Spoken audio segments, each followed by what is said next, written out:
안녕하세요. 건강이 안 좋으신데 출석해 주셔서 감사하고요. 30분 재판이 늦어져서 죄송합니다. 정인의 요청에 따라 신문은 1시간 신문 후 10분 휴식 취하는 방식으로 하겠습니다. 그리고 정인께서는 그 전이라도 몸 상태에 이상이 있으면 말씀해 주시고 이럴 경우 자체적으로 마련한 대응 방안에 따라 조치를 취하겠습니다. 증언 거부권을 고지하겠습니다.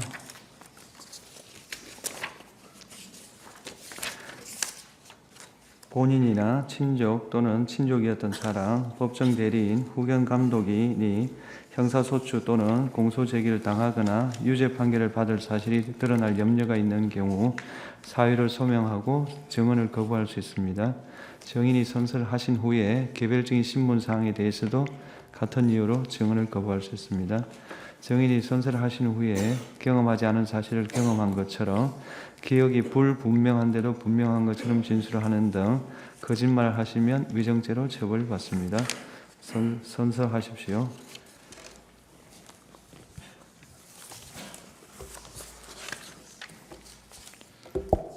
선서. 양심에 따라 숨김과 보탬이 없이 사실 그대로 말하고 만일 거짓말이 있으면 위증의 벌을 받기로 맹세합니다. 증인 조지호. 네, 청구인 주신문 하십시오. 경찰청장님, 예. 네, 증인이라고 칭하겠습니다. 네. 증인에 대한 피의자 신문 조서는 이미 증거로 다 채택이 됐습니다. 이 심판정에서도 사실대로 진술해 주시길 바라고요. 혹시 빠뜨린 부분이나 구체적인 부분에서 제가 여쭙는 말에 진실하게 증언해 주시기를 부탁드리겠습니다. 1회 가항입니다. 증인 2024년 8월 12일 용산 대통령실에서 피청구인 윤석열 대통령으로부터 임명장을 직접 수여받았지요? 그렇습니다. 혹시 그 당시에 대통령께서 증인에게 당부한 말씀 중에 기억나는 것 있습니까? 특별히 기억나는 건 없습니다. 예. 자, 생략하고 바항 묻겠습니다. 증인 경찰청 정보국장을 역임한 적도 있죠? 그렇습니다.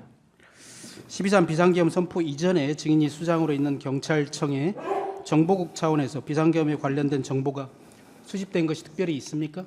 없습니다. 경찰청 대변인실에서는 매일 주요 언론 기사를 스크랩해서 청장인 증인과 주요 간부들에게 배포하고 있지요? 그렇습니다. 12.3 비상계엄이 선포된 날 아침에 증인이 보기에 특별히 전시나 사변 또는 국가 비상사태라고 할 만한 일이 있었습니까? 특별한 기억은 없습니다. 그날 주요 언론의 뉴스들은 소위 명태균 핸드폰이 언론사라 민주당의 명태균이 휴대폰을 제출하겠다고 한 내용이었는데 혹시 증인 기억납니까? 그게 매일매일 거를 기억할 수는 없습니다. 그날은 이제 비상계엄 한 당일 아침이니까요. 특별히 기억 안 납니까? 그날 비상계엄이 저녁에 발표가 됐기 때문에 그 비상계엄 한다는 그 날하고는 전혀 상관없이 보통의 날하고 똑같은 날이었습니다. 예. 12월 3일 저녁에 안가에서의 회동에 대해서 몇 가지 좀 여쭙겠습니다. 12월 3일 19시 20분경에 삼청동에 있는 안가에서 피청구인 대통령과 국방부 장관 김용현 그리고 서울경찰청장 김봉식을 함께 만났죠?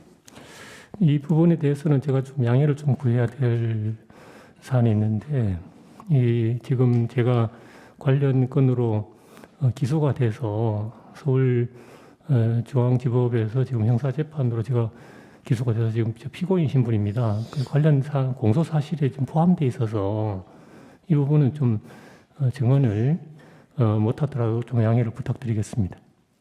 그날 안가에서 이렇게 만난 사실이 있다는 것도 확인해 줄 수 없습니까? 그래도 공소 사실에 포함되어 있는 내용이라서 공소 사실에 그 어떤 부분을 확인하고 어떤 부분을 확인 안 하고 하는 것보다는 그거는 형사재판을 통해서 아마 사실관계가 확인될 수 있을 것 같습니다. 예, 나의 일항을 좀 묻겠습니다. 그 자리에서 피청구인이 증인과 김봉식 서울청장에게 요즘 나라가 많이 시끄럽다. 종북 좌파 세력, 반국가 세력들이 사회 곳곳에서 나라를 혼란스럽게 하고 있다. 공무원에 대한 탄핵이 수십 차례 남발되고 있고 정부 예산도 마음대로 해서 정부가 일도 못하게 하고 있다. 그래서 오늘 밤 22시에 비상계엄을 선포해야겠다. 계엄이 선포되면 계엄군이 국회와 여러 곳에 갈 것인데 많이 혼란스럽고 시끄러울 것이다. 계엄군이 국회에도 갈 것인데 경찰이 나가서 국회 통제를 잘해달라라고 말하지 않았습니까? 그것도 이제 그 같은 이유로 좀 양해를 부탁드리겠습니다. 그 당시에 피청구인이 국정원과 경찰이 엉망이다라고 해서 증인이 검찰에서 경찰청장이 증인에게 경찰이 엉망이다라고 해서 증인이 바짝 쫄았다 이렇게 진술한 바 있는데 사실인가요? 같은 그 공소 사실 관련된 거라서 이런 내용도 공소사실에 포함되어 있습니까? 어차피 공소장에 다 정확하게 어떤 공소장이 어떤 문구로 나와 있는지는 제가 잘 모르겠습니다만 어쨌거나 그 전반적인 사실이 공소 사실에 포함되어 있는 그런 내용입니다. 증인이 이런 사실에 대해서 확인해 주면 증인의 그 형사 사건에서 불리해진다고 생각합니까? 그거는 뭐 분리할 수도 있고 그렇지 않을 수도 있는데 지금 제 형사 재판이 지금 공판 준비 기일 단계에 있고 제가 변호사로부터 들은 말에 의하면 아직 그 기록도 다 복사되어 오지 않았기 때문에 지금 검토할 수 있는 그런 상태가 아니다는 점을 좀 양해를 해주시면 감사하겠습니다. 예.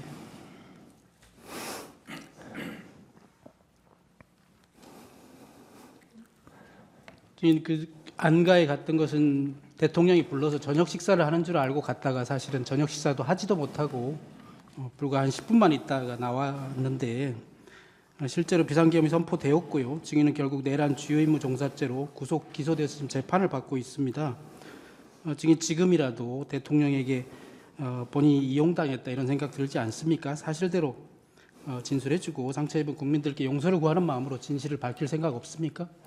그 진실을 밝히기 위해서 제가 기소된 형사 재판에서 여러 절차들이 진행될 걸로 알고 있습니다.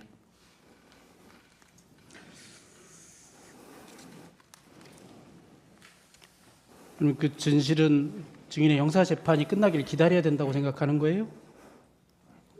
어차피 공판이 지금 개시가 되었기 때문에 그 공판 결과를 통해서 확인될 걸로 생각하고 있습니다.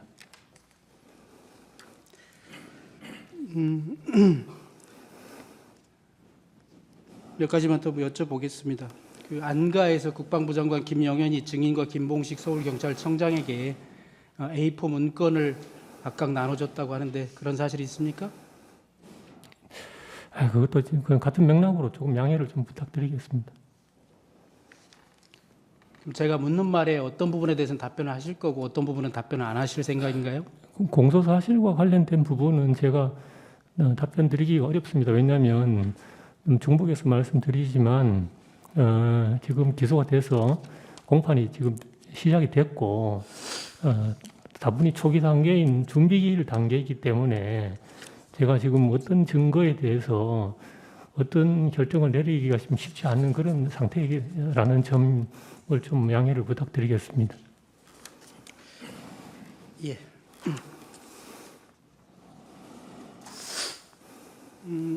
제 8차 변론 기일에서 이 심판정에서 피청구인 본인이 서울경찰청장 김봉식이 증언한 이후에 진술한 게 있거든요.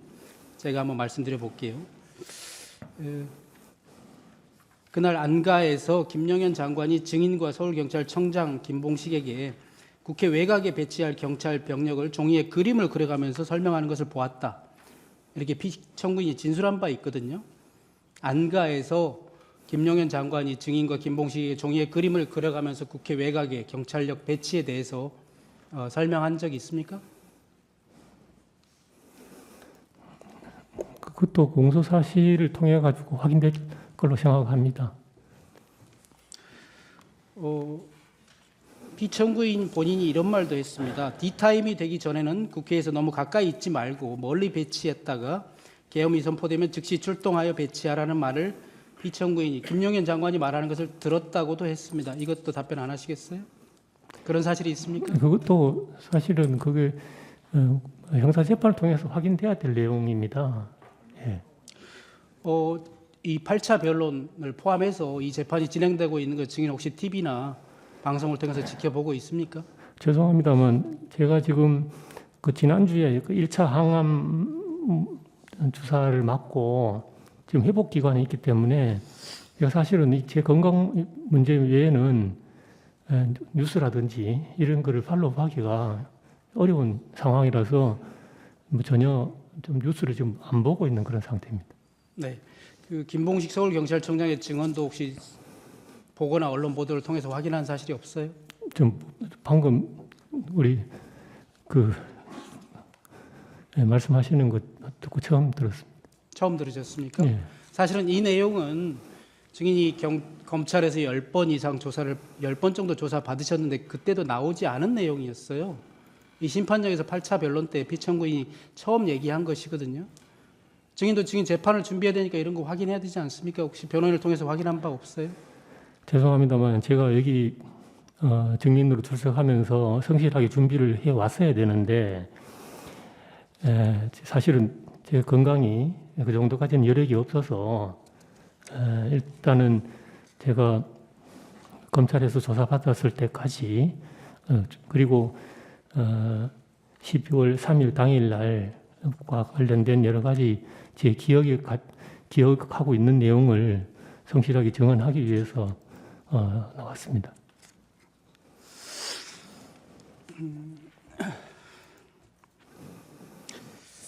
비상계엄 선포 이후에 국회 봉쇄에 관해서 몇 가지 좀 여쭤보겠습니다. 신문사항은 5항입니다. 신문사항을 좀 요약해서 물어보겠습니다. 지금 비상계엄 선포된 이후에 국회를 봉쇄했다가 나중에 일시적으로 일부 국회의원과 출입증을 가진 사람들에 한해서 출입을 허용했다가 포고령이 선포된 이후에 다시 한번 전면 봉쇄를 한 사실이 있는데 그런 사실은 인정합니까? 그것도 경찰 수사와 검찰 수사 단계에서 제가 여러 차례 이야기를 한 내용이고 공소 사실에 포함된 내용이라서 아직 그 증언들을 어떻게 동의를 할 것인지 여부가 아직 변호인하고 협의가 아직 안 된 상태라서 아직 지금 여기서 말씀드리기는 조금 어렵습니다. 제 입장에서 좀 답답해서 말씀드리는 것인데요. 온 국민이 지켜보고 있거니와 또 증인 13만 경찰의 수장 아니었습니까? 증인이 있는 그대로 사실을 얘기한다면 증인의 형사재판에서도 불리하건 유리하건 법적인 판단을 받으면 되는 것이고 사실에 관한 것은 답변해 줄 수 있지 않아요? 형사재판 통해서 제가 사실대로 다 이야기를 하고 그것이 어떤 제가 책임을 회피할 생각은 전혀 없습니다. 사실은 사실대로 제가 밝히고 제가 책임을 져야 할 부분이 있으면 책임질 것입니다. 지금 검찰에서 조사 받을 때 매번 다 변호인 입회하에 조사 받으신 것은 맞습니까? 맞습니다. 예, 그리고 그때 질문에 사실대로 답변한 것은 맞아요? 이건 그 각 조서별로 제가 그렇게 다 서명 날인했습니다. 그리고 조사 받은 이후에 조서를 다 열람하고 서명 날인한 것도 맞죠? 그건 맞습니다. 주심은 여기서 일단 마치겠습니다. 예, 피청구인 주시문하십시오.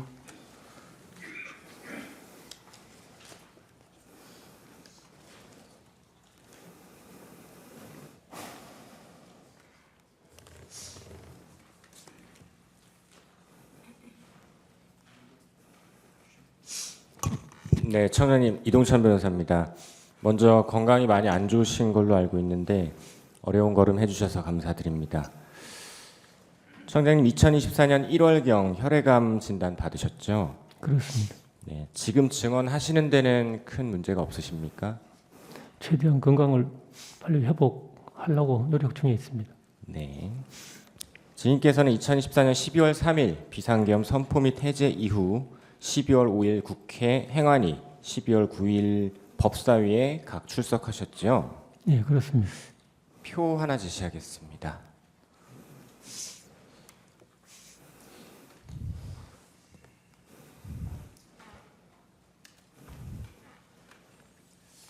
증거는 아니고요. 증인께서 국회 출석하고 수사기관에서 조사받으신 일정들입니다. 증인께서 12월 11일 새벽 01시 07분경 경찰 국수본에서 조사받던 중에 긴급 체포되셨죠. 예, 경찰에서 3번 그리고 이후 구속되고 나서는 검찰에서 10번 조사받으셨고 그중 8회는 병실에서 조사받으셨죠. 그렇습니다. 무균실에서 받으셨습니까? 역경리실이라고 명명할 수 있겠습니다. 네. 조사 중에 폐렴까지 걸리고 백혈구, 호중구 수치가 원래 정상 수치 1,500에서 77까지 떨어지기도 하셨죠. 예, 검찰 조사 당시에 뭐 상황이나 분위기는 어땠습니까? 뭐 어떤 상황을 말씀하시는지 모르겠습니다만 건강이 매우 안 좋아서 조사받기 참 어려우신 상황이었을 것 같은데 그럼에도 불구하고 병실에서까지 이렇게 여러 번 조사를 받으신 이유가 있으십니까? 검찰에서 조사가 필요하다고 이야기를 했고, 그리고 제 상황을 충분히 이제 설명을 했음에도 불구하고 필요하다고 해서 제가 거기에 응한 것입니다. 그러면 당시 경찰이나 검찰 조사 당시에 선망 증세가 혹시 있다던가 치료 중에 그런 건 없으셨습니까? 제가 여기 지금 조사 시간이 뭐 적게는 1시간부터 많게는 뭐 7시간까지 이렇게 되어 있습니다만 이 사이에 계속해서 휴식을 계속해서 취하면서 그리고 죄송한 합니다만 병원에 있을 때는 뭐 그 베드에 거의 뭐 누워서 조사받다시피 그렇게 했었습니다. 네. 증인께서는 계엄 당시에 불과 3시간도 안 되는 시간 동안 수많은 전화를 받으셨어요. 그렇죠? 네. 또 수많은 전화를 걸기도 하고 여기저기서 동시에 전화가 오기도 하고 경찰의 무전도 실시간으로 오갔을 테고 증인의 참모들부터 보고받고 또 지시 내리고 경찰청 간부들과 전국 시도경찰청 참석하는 국관회의도 주재하셨습니다. 맞죠? 예, 맞는데 그 경찰청장실에는 무전이 설치되어 있지는 않습니다. 네. 그러면 상황실에는 그 무궁화 회의실에는 있습니까? 거기도 없습니다. 어쨌든 계엄 당시의 상황이 상당히 혼란스럽고 정신없는 상황이었을 것 같은데 맞습니까? 초유의 사태고 또 굉장히 엄중한 사안이기 때문에 예, 좀 많이 긴장했던 것 같습니다. 네, 당시 이렇게 온갖 전화 그리고 회의 주재하시고 혼란스럽고 정신없는 상황이었을 텐데 그리고 계엄 당시는 어떠셨는지 모르겠지만 수사기관에서 수사 받으실 때는 안타깝게도 건강이 더 많이 악화되셨던 걸로 알고 있습니다. 수사기관에서 진술하실 때는 그 계엄 당시의 상황을 명확히 기억해서 진술하셨습니까? 제가 사실은 경찰에서 조사를 받고 경찰에서 이제 구속영장이 발부되고 나서 갑자기 이제 폐렴 증상이 와서 그때부터 이제 건강이 급속도로 나빠졌습니다. 그런데 무슨 선망 증상이 있다든지 그 정도는 아니었고 두 가지인데 하나는 체력이 급격히 떨어져서 장시간 이렇게 집중하기 어려운 그런 상황이 하나고 두 번째는 호중구 수치가 급속도로 저하되면서 감염에 극히 취약한 그런 상황이 되었기 때문에 병원에서도 역격리 병실로 이제 별도로 입원시키는 그런 상황이 생겼던 것입니다. 네. 삼청동 안가 관련 여쭤보겠습니다. 12월 3일 19시 30분경 삼청동 안가에서 대통령, 국방장관, 경찰청장인 증인 그리고 김봉식 서울청장 만나셨죠? 그거는 아까 청구인 쪽 그 질문에 네. 대답한 수준으로 조금 양해를 부탁드리겠습니다. 네. 증인께서는 이 삼청동 안가에서 대통령으로부터 경찰이 중요하다, 치안 질서 유지를 잘 해줘야 한다, 이 말씀은 들으셨습니까? 그 이제 자꾸 같은 말씀을 드리게 해서 대단히 송구합니다만 아까 청구인 쪽 질문에 제가 답변 드린 취지로 같이 좀 이해를 해주시면 감사하겠습니다. 네, 저도 건강이 안 좋으신데 계속 질문을 드려서 죄송하지만 혹시 그래도 제가 여쭤보는 질문 중에 답변하실 수 있는 게 있으시면 답변해 주시고 아니면 그냥 짧게 거부해 주시면 감사드리겠습니다. 안가에서 대통령이나 김용현 장관이 증인에게 국회를 봉쇄하려고 한다, 국회의원들이 계엄 해제 의결을 하러 못 들어가게 막아야 한다, 들어가려는 국회의원은 체포할 것이다, 이런 이야기 하신 적 있습니까? 그것도 참 죄송합니다. 예. 네. 그럼 국회를 봉쇄하려면 경력 몇 명이 필요하냐? 오늘 밤 경력 몇 명을 준비할 수 있느냐? 이런 얘기는 한 적이 있습니까? 같은 맥락으로 좀 양해를 부탁드리겠습니다. 네. 이건 좀 일반적인 얘기인데요. 증인 진술에 의하더라도 국회 울타리는 2.5km, 울타리도 낮아서 여성들도 쉽게 월담할 수 있는 곳이고 국회는 쉽게 통제할 수 있는 곳이 아니다. 출입문은 7개인데 문 하나 막는데도 5개 중대 300명은 필요하다라고 하셨었어요. 이건 맞습니까? 그것도 사실 뭐 공소 사실과 깊이 관련되어 있는 그런 내용이라서 예. 알겠습니다. 계엄 초기 국회에 투입된 경력은 5개 기동대 300명에 불과했었죠.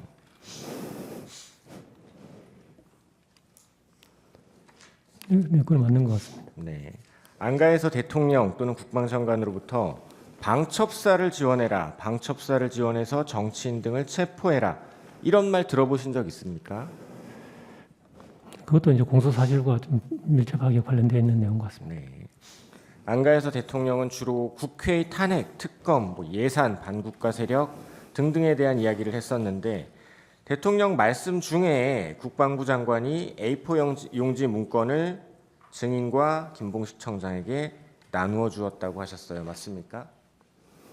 그것도 공소 사실과 관련되어 있는 것 같습니다. 네. 그 A4 용지에 2200 국회와 같이 시간과 장소 몇 군데가 기재되어 있었죠.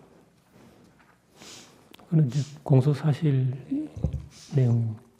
증인 검찰에서 김용현 장관이 문건을 나눠줄 때 대통령이 계속 말씀 중이라서 꼼꼼히 읽어볼 수가 없었다라고 진술하셨습니다. 맞습니까? 조서 내용도 지금 그 공소 사실 관련돼 있어서 죄송합니다만 네, 짧게 거부 의사 표현해 주시면 예. 되겠습니다. 그럼 대통령께서는 하던 말을 계속했다는 것이고 A4 문건에 대한 말을 하거나 설명한 건 아니겠네요. 죄송합니다. 예. 네.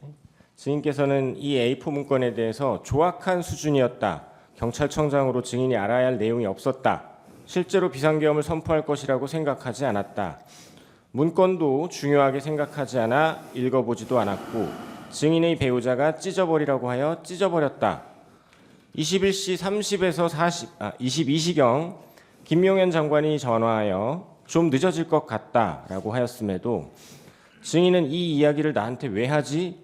라고 생각했다고 진술하셨습니다. 맞습니까? 죄송합니다. 그건 증인께서는 계엄 이후 체포 구속되기 전에 국회 행안위, 법사위에 각 출석해서 계엄 선포 사실을 TV에서 대통령이 담화를 발표하는 걸 보고 알게 되었다라고 말씀하셨죠. 예, 그렇습니다. 증인께서는 원래 12월 4일 대통령 앞에서 마약 관련 회의와 증인의 발표가 예정되어 있으셨죠.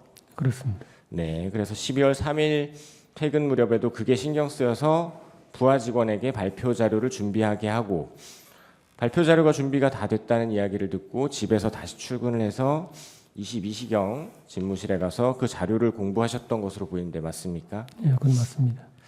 증인께서는 대통령이 이례적으로 불러서 간 자리에서 대통령이 비상계엄을 이야기하면서 경찰이 치안질서 유지를 잘해달라라고 했다는 것이고 그와 관련해서 대통령 옆에 있던 국방장관이 시간과 장소가 기재된 문서를 줬는데 그런데도 증인은 비상계엄을 선포할 것이라고 생각하지도 않았고 문건도 중요하다고 생각을 안 했고 경찰이 뭘 해야 한다고 생각하지도 않았고 증인에게 부여된 임무도 없었고 그래서 읽어보지도 않았고 배우자의 말을 듣고 찢어서 휴지통에 버렸다. 국방장관이 다시 전화해서 좀 늦어질 것 같다라고 했음에도 그런 얘기를 증인에게 왜 하지라고 생각했다는 것입니다. 그리고 계엄 직후 국회 행안위 법사위 나가서도 계엄을 TV 보고 알았다. 계엄이 끝나고 난 뒤에 이 계엄이 곧 내란이라는 전제 하에 수사기관에서 증인, 서울청장, 기타 사령관들 모두 내란의 중요 임무 종사자라고 몰아세우니까 방금 말씀드린 이런 증인의 진술 중에 일부 사실과 다르게 진술하신 것도 있는 거 아닙니까?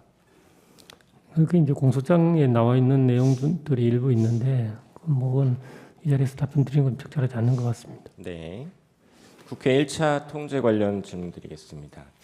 22시 23분 비상계엄이 선포되고 나서도 처음에는 통제까지는 안 하고 그냥 국회 7개 문마다 경찰 총 5개 기동대 300명만 배치했었죠. 그건 공소 사실이 포함되어 있는 내용입니다. 그러다 22시 45분경 증인이 김봉식 청장에게 국회에 경력 배치가 되었는지 물으려고 전화하셨다가 일시에 사람들이 많이 몰려오고 있는 상황이라 시민들 안전, 국회의 안전이 우려돼서 이 1차 통제를 하게 된 것이죠. 죄송합니다. 그건 공소 사실이 포함되어 있는 내용입니다. 네. 국회 경비대장 목현태의 진술에 의하더라도 원래부터 국회는 18시경부터 다음날 아침 9시까지는 일반인의 출입이 금지되어 있고 국회 관계자도 신분 확인 후에 출입이 가능하다고 하던데 맞습니까? 그건 제가 잘 모르겠습니다. 네. 일시적 선별적 국회 출입 허용 부분에 대해서 여쭤보겠습니다. 김봉식 서울청장께서는 23시 07분경부터 국회 상시 출입자들의 출입을 허용했는데 알고 계시죠? 그 공소 사실이 포함되는 내용입니다. 네. 이렇게 국회 상시 출입자들 출입을 허용하게 된 경위가 김봉식 청장이 증인께 전화를 해서 국회 상시 출입자들이 출입하게 해달라고 항의를 합니다. 검토 결과 출입을 통제할 법적인 근거가 없습니다. 출입을 허용해야 하겠습니다. 라고 했고 증인도 맞네요. 라고 해서 출입을 허용하게 된 건 맞습니까?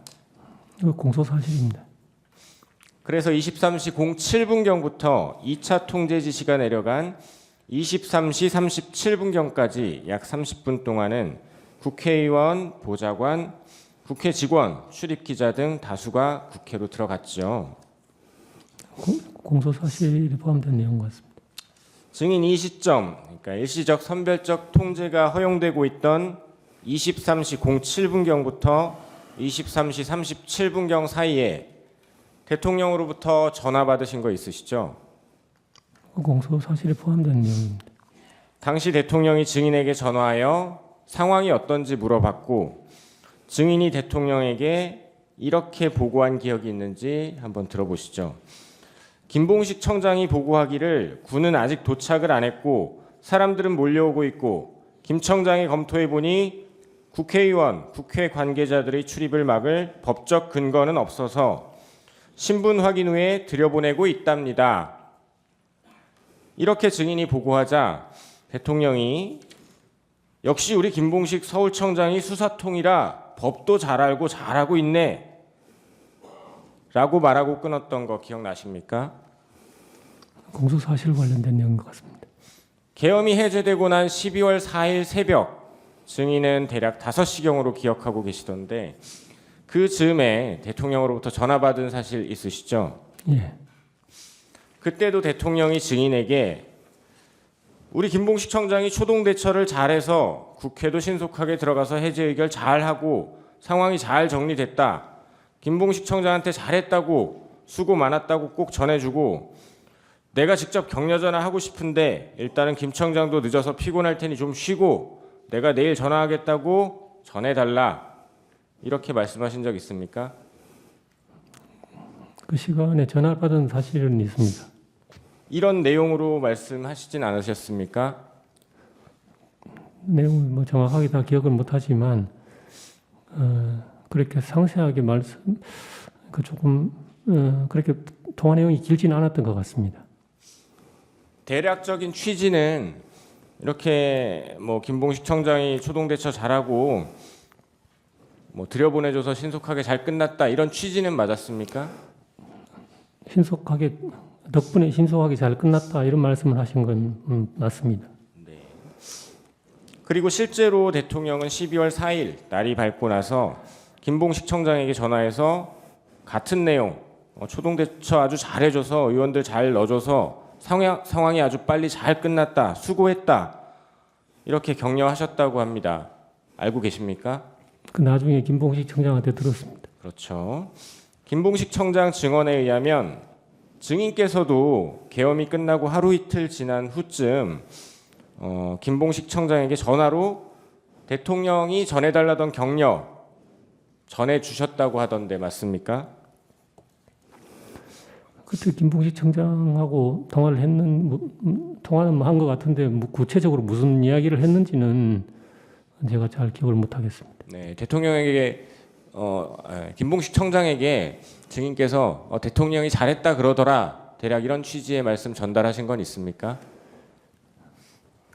제가 대통령님께 전화를 받았던 내용을 이야기를 했었고 김봉식 청장님도 대통령님으로부터 또 직접 전화 받았다는 이런 내용으로 전화 받았다 하는 이야기를 들은 거는 있습니다. 네.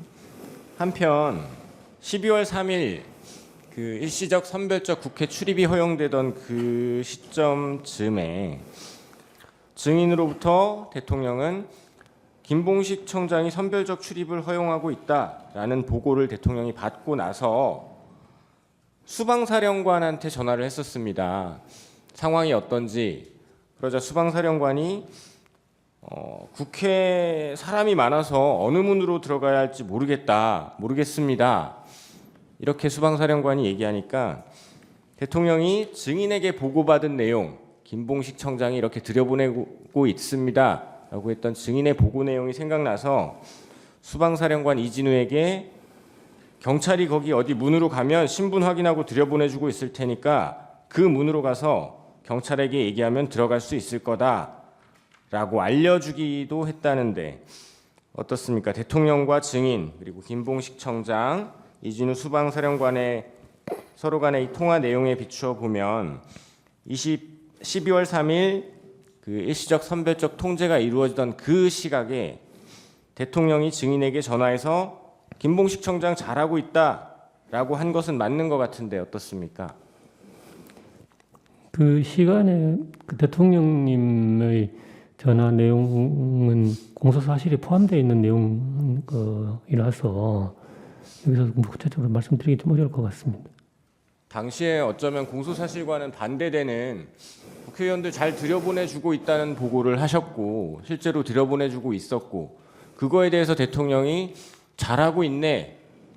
이건 오히려 공소사실에 있어 증인에게 유리한 부분 아닙니까? 뭐 유리 분리를 떠나서 일단 전체적으로 아까도 말씀드렸다시피 지금 공소 사실에 포함되어 있는 내용이고 지금 재판의 초기 단계이기 때문에 제가 이제 양해를 말씀을 드리는 것입니다.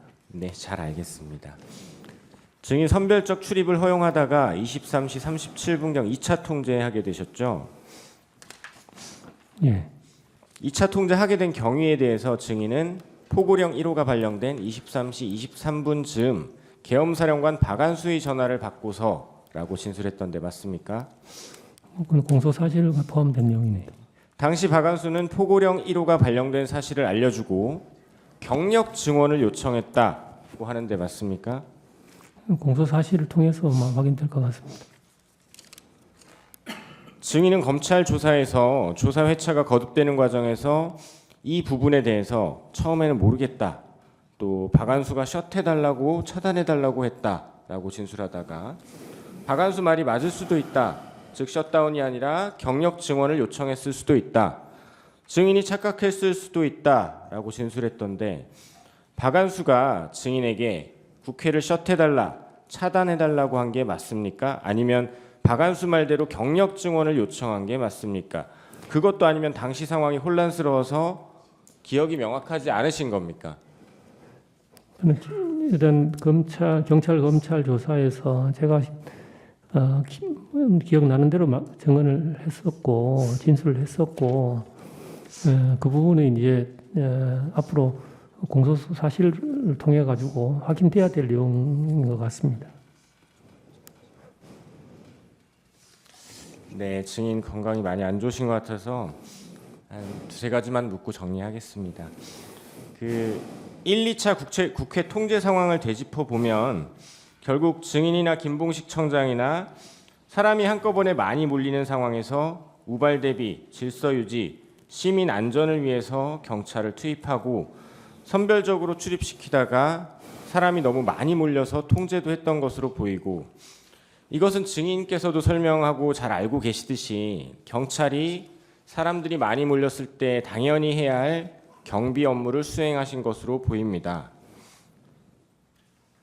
그런데 계엄이 끝나고 나니까 갑자기 계엄이 내란이 되고 증인이나 김봉식 청장 모두 내란 중요 임무 종사자가 되어버렸습니다. 비상계엄 당시에 증인 내란이라는 생각을 조금이라도 해보셨습니까?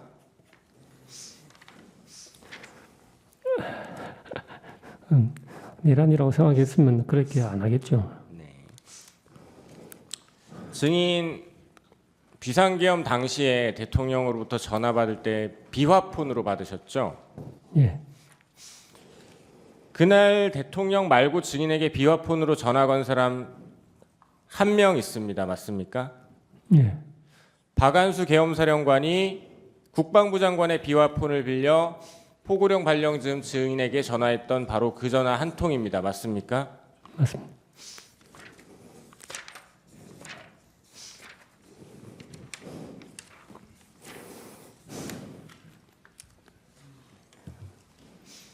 방첩사 수사관 100명이나 차량 20대 등 지원 요청은 사실 계엄법과 계엄 매뉴얼에 따라 방첩사 주도로 꾸려지는 합수본에 경찰이 합법적으로 수사관 등을 파견 지원하는 일이었는데 수사기관에서는 이 요청을 했던 방첩사령관, 요청을 받아 협조 준비를 했던 경찰 모두 중요 임무 종사자로 지목해서 체포, 구속, 기소했습니다. 실무 라인에서도 방첩사 수사기획과장이나 경찰청 수사기획조정관 등 여러 인물들이 수차례 조사를 받으면서 특정 정치인 체포조를 가동한 것 아닌지 추궁을 당했습니다. 특히 증인 같은 경우는 혈액암이라는 지병까지 있으신 상황에서 조사 중에 아까 말씀하신 것처럼 폐렴까지 겹쳐서 건강이 극도로 안 좋았을 것으로 보입니다. 그 상황에서 수사기관에서 증인은 내란범, 특히 정치인 체포조를 출동시킨 것으로 몰려서 심리적 압박이 상당하셨을 것으로 보이는데 어떻습니까? 네, 편안한 상태는 아니었던 것 같습니다. 네, 이상 마치겠습니다. 보충 질문하시죠.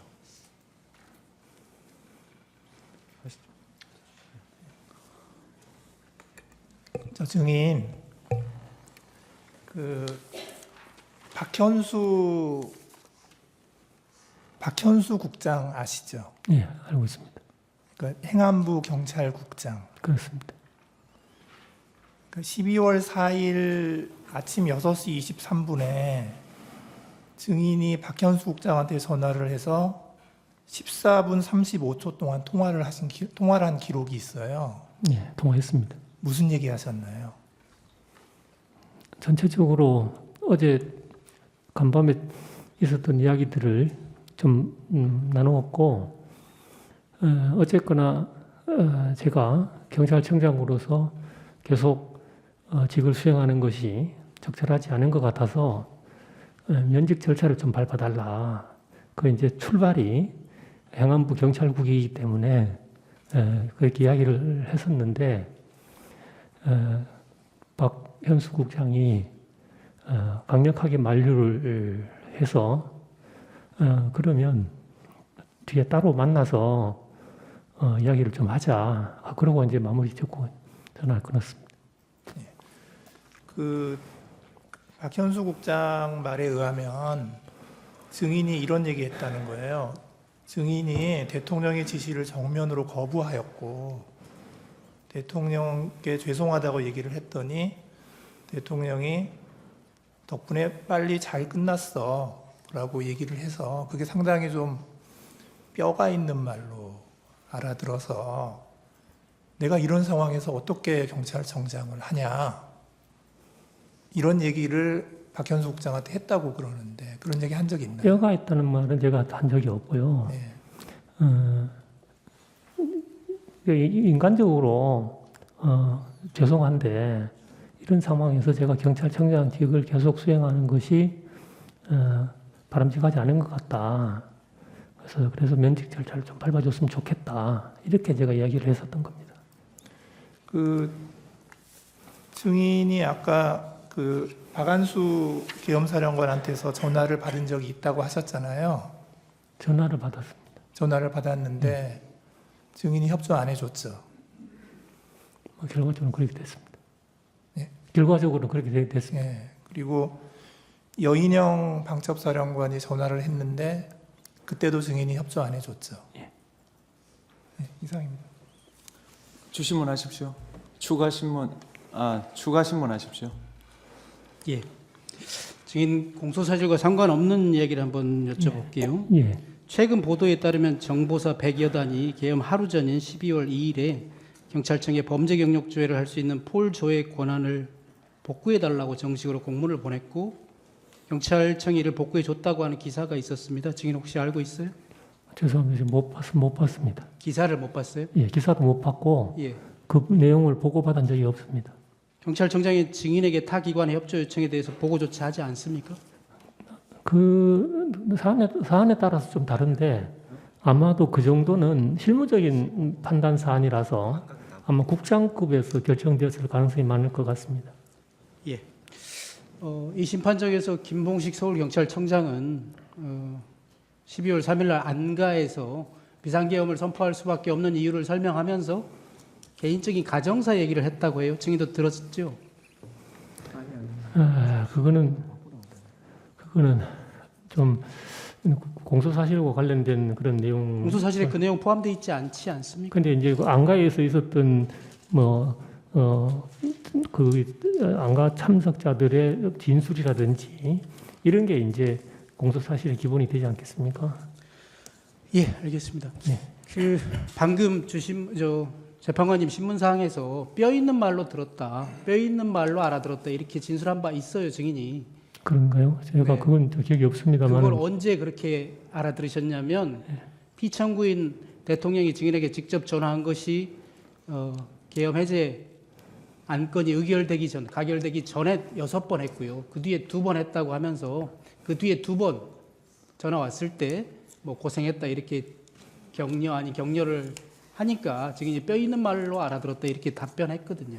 글쎄 저는 뼈 있는 말이라는 표현은 제가 잘 쓰는 표현도 아니고 평상시에 제가 인간적으로 미안해서 내가 이 직을 계속 유지하는 것이 적절하지 않겠다. 그래서 면직 절차를 좀 밟아줬으면 좋겠다. 이렇게 이야기를 했었습니다. 저는 피청구인이 치하를 하긴 했지만 증인은 속마음으로는 치하를 하는 게 아니고 나를 질책하는 것이다. 이런 의미로 뼈 있는 말로 알아들었다. 이렇게 답변한 저는 것으로 그때 그 대통령님이 전화를 제가 직접 새벽이지만 직접 받아서 그렇게 뭐 질책하고 그런 식으로 제가 받아들이지는 않았습니다. 왜냐면 오히려 질책하고 그랬으면 제가 좀 많은 다른 생각을 했었을 텐데 그렇지는 않은 것 같습니다. 예. 김용현 장관과 비아폰으로 2번 통화했어요. 그렇죠? 10시 이전에 좀 늦어질 것 같다라고 전화가 한번 왔었고요. 그 한 번 예. 그리고 다시 포고령이 선포될 무렵에 다시 전화가 왔는데 그때 통화는 박안수 계엄 사령관하고 통화를 했죠. 다만 전화는 김용현의 폰으로 오지 않았습니까? 그렇습니다. 그 결과적으로 김용현 전 장관님의 폰으로 전화가 와서 네. 받았더니 박한수 사령관이었던 겁니다. 그래서 결과적으로 통화는 김용현 전 장관님하고는 한 번 한 것입니다. 김용현 장관과는 한 번 했다 이 말씀이세요? 그렇죠. 예. 그때 박한수 계엄사령관이 증인에게 국회에 경찰을 증언하고 포고령에 따라서 국회 출입을 전면 차단해달라 이렇게 말하지 않았습니까?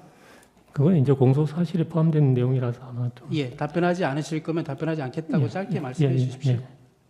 그때 그러면 박한수 계엄사령관이 국회를 셧해달라 이렇게 했다고 증인이 진술한 바 있거든요. 셧해달라는 것은 무슨 의미인가요? 그건 뭐 그때 답변하지 않겠습니다. 그거는 예, 앞으로 재판장에서 예. 셧해달라 이런 말은 잘 안 쓰거든요. 혹시 셧다운해달라 이런 말 아니었습니까?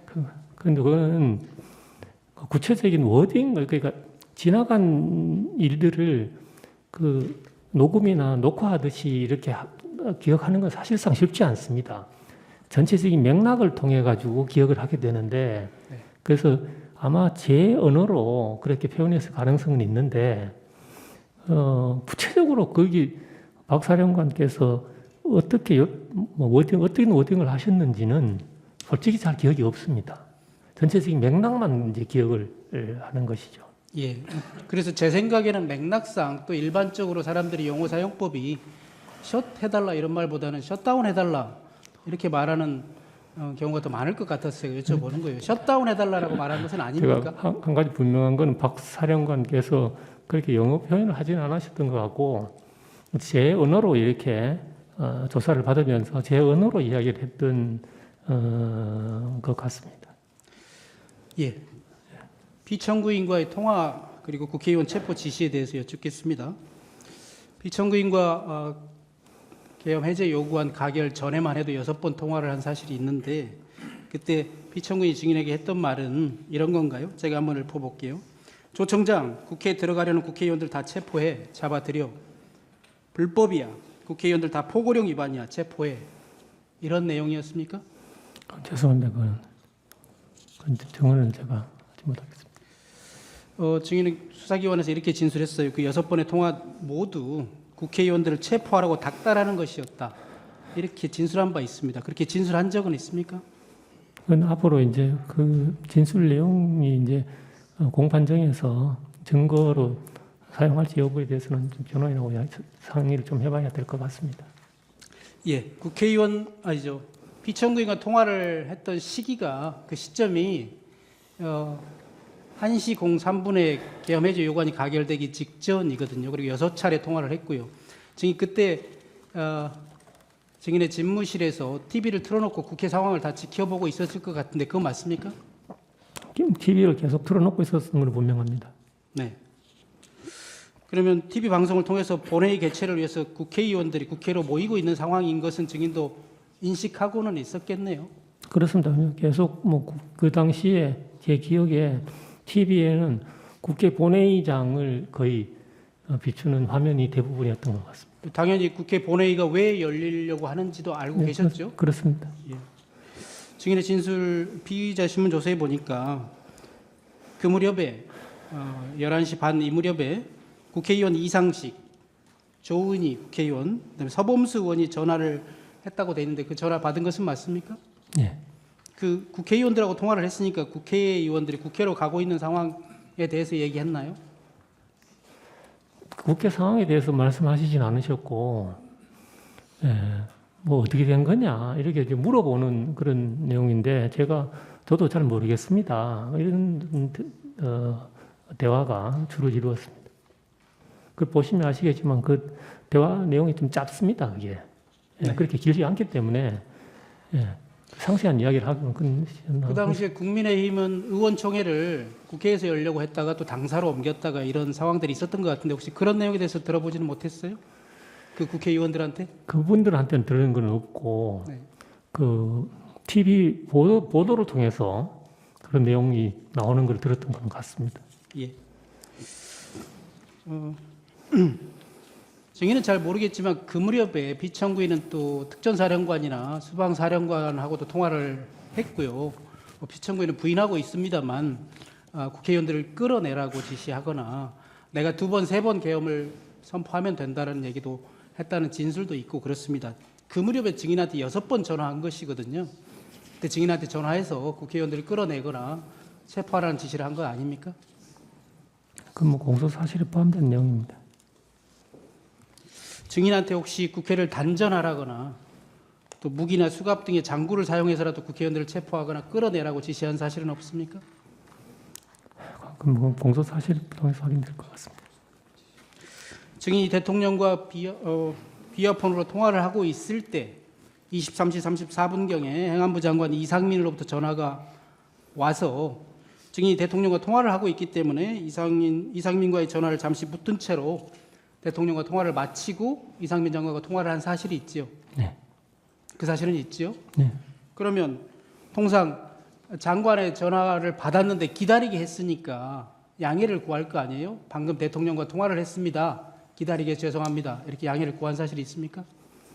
그렇게 양해를 구하진 않았고, 근데 그 전화를 받고 아유 장관님 죄송합니다 이렇게 말씀드리니까 장관님이 뭐 별다른 말씀 없이 이렇게 말씀을 이어가셔서 대통령님과의 어떤 뭐 통화라든지 이런 말 이야기는 전혀 없었습니다.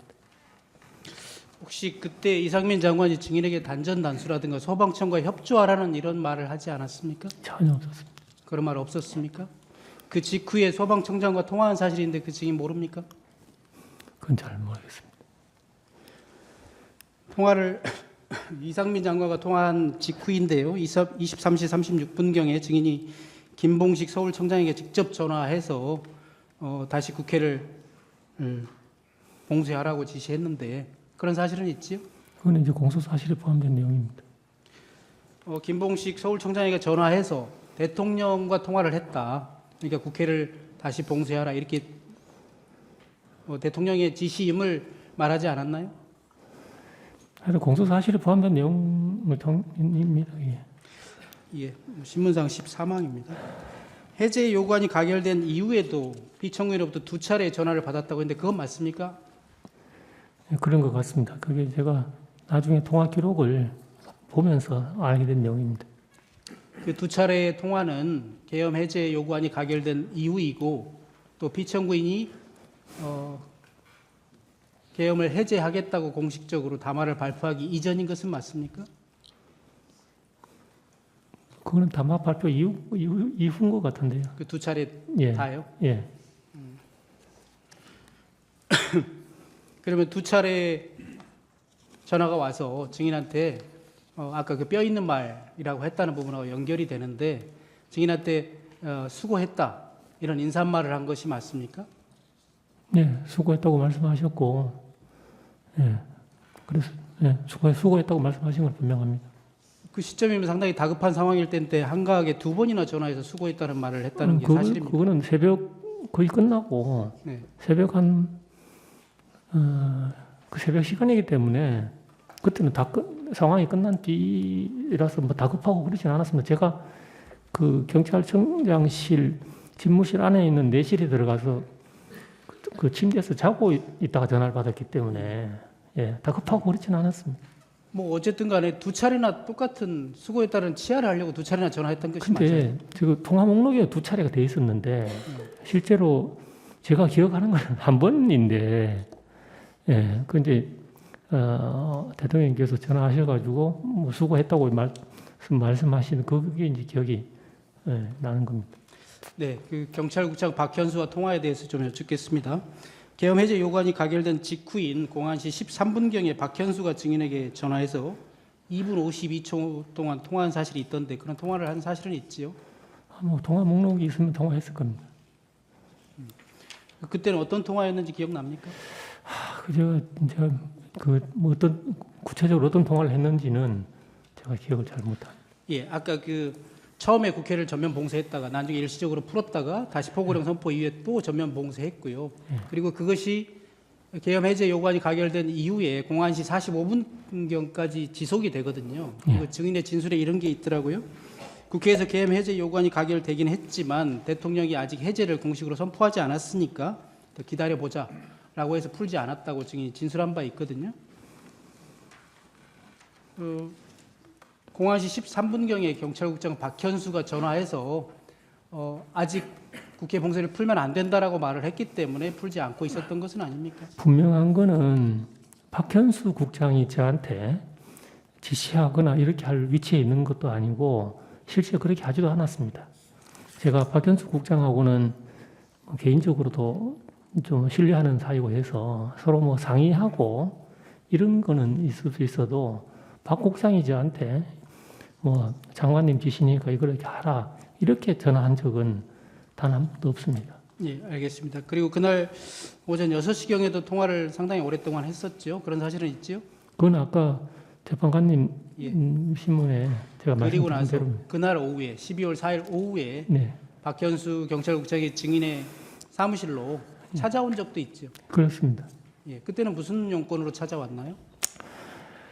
그 당시에는 이제 이 비상계엄 상황이 없으면 정상적으로 하면 그 주에 경찰 고위직 인사가 예정되어 있는 주입니다. 그래서 인사의 어떤 시기라든지 전체적인 범위라든지 하는 것을 그 경찰국장과 제가 상의하기로 미리 약속이 되어 있던 그 만남이었습니다. 경찰 고위직 인사 상의하러 왔다 이 말씀이시죠? 그렇습니다. 예.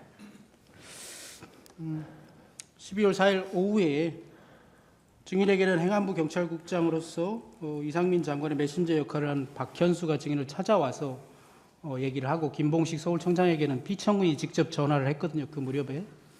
그 다음 날 12월 5일 날 증인과 서울청장 김봉식과 이상민 행안부 장관이 국회에 가서 증언했지요. 예. 그 당시에는 안가에 간 사실을 숨기고 거짓말 하신 것은 맞잖아요. 그렇습니다. 그래서 내일 어떻게 답변할지에 대해서 서로 입을 맞추기 위해서 박현수가 증인을 찾아온 것은 아닙니까?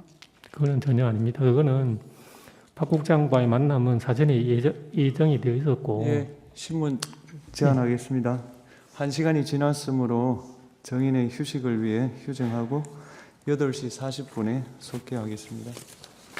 재판관님 한 5분으로 짧게 끝내고 그냥 바로 끝내시는 건 어떨지 지금 괜찮으시다면 아니, 정인이 1시간 하고 쉬기를 원하기 때문에 휴식하겠습니다.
예, 피청구인 추가 신문하십시오.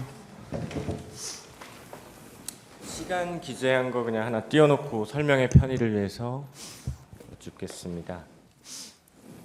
포고령이 발령된 게 대략 23시 23분 그리고 계엄이 해제된 것이 01시 03분입니다. 증인께서는 12월 3일부터 12월 4일까지 사이에 대통령으로부터 비화폰으로 총 8회의 전화를 받았고 그중 앞의 6번은 포고령 1호가 발령된 23시 이후부터 국회의 해제 의결이 있었던 01시 03분 사이 그리고 뒤에 2번, 앞에 6번 말고 뒤에 2번은 계엄 해제 이후 증인이 내실에서 잠을 자고 있던 05시경이라고 하셨습니다. 그건 맞습니까? 제가 전화 내용은 물어보지 않겠습니다. 시간만 여쭤보겠습니다. 정확한 시간은 모르겠는데 하여튼 그 뒤에 온 거는 새벽인 거는 확실합니다.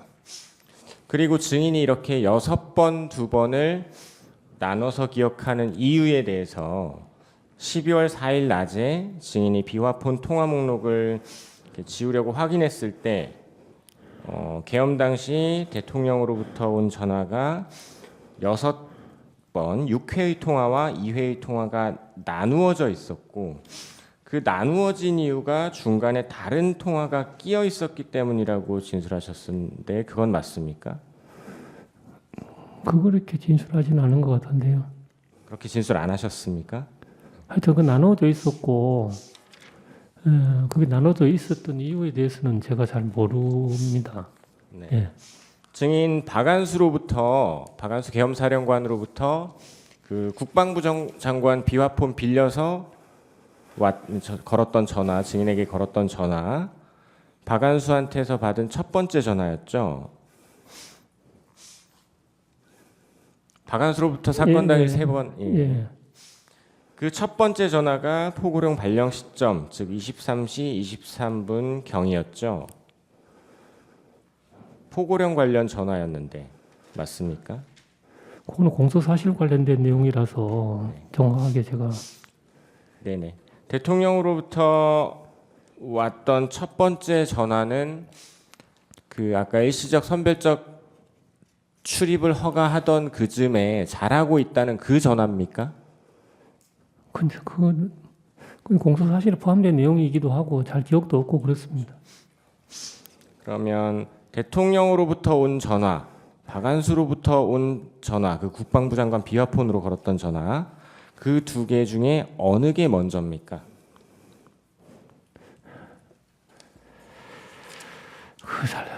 그 기억이 정확하게 잘 모르겠습니다.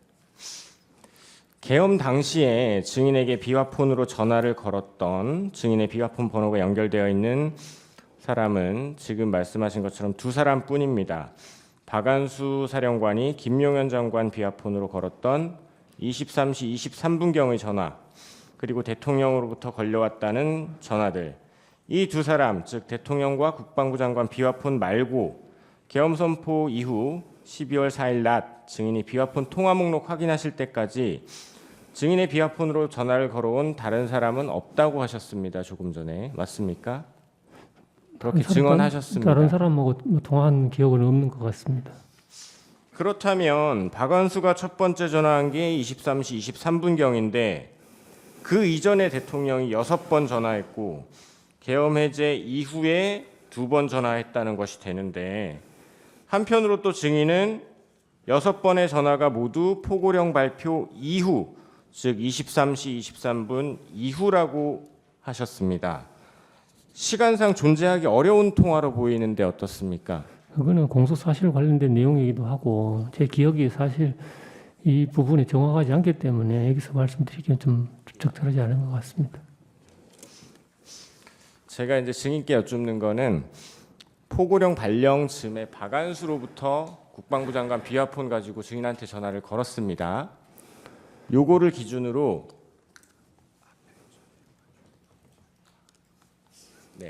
박안수의 그 비화폰 전화 한 번, 이거를 기준으로 앞에 6번, 뒤에 2번 대통령 전화가 있었다고 증인이 말씀을 하셨어요. 설명을. 근데 또 한편으로는 이 시간 이후에 그리고 이 시간 전에 요 사이에 6번의 통화가 있었다고 말씀하시는 거예요. 그래서 물리적으로 그런 전화가 존재하기 어렵다는 부분을 말씀드리는 겁니다.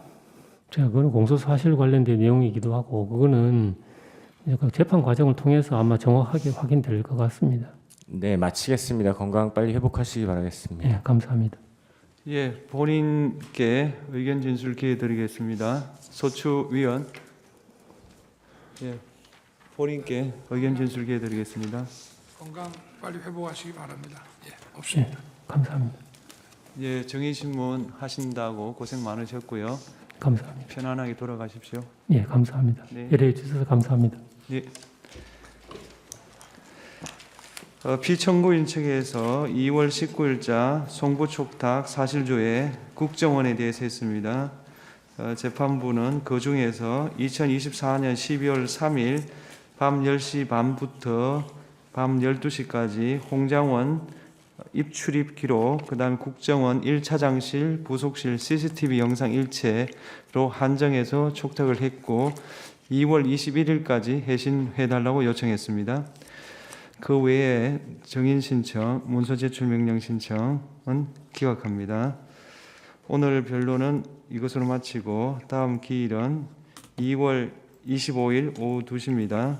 그날은 증거 채택이 되었으나 증거 조사를 하지 않은 증거 조사를 포함하여 양측 대리인들의 종합 변론과 당사자의 최종 의견 진술을 듣는 절차를 진행하겠습니다. 청구인 측에서 증거 조사를 포함한 종합 변론에 어느 정도 시간이 필요하십니까? 예, 1시간 반이면 1시간 충분하겠습니다. 피청구인 측에서는 어느 정도 시간이 필요하십니까?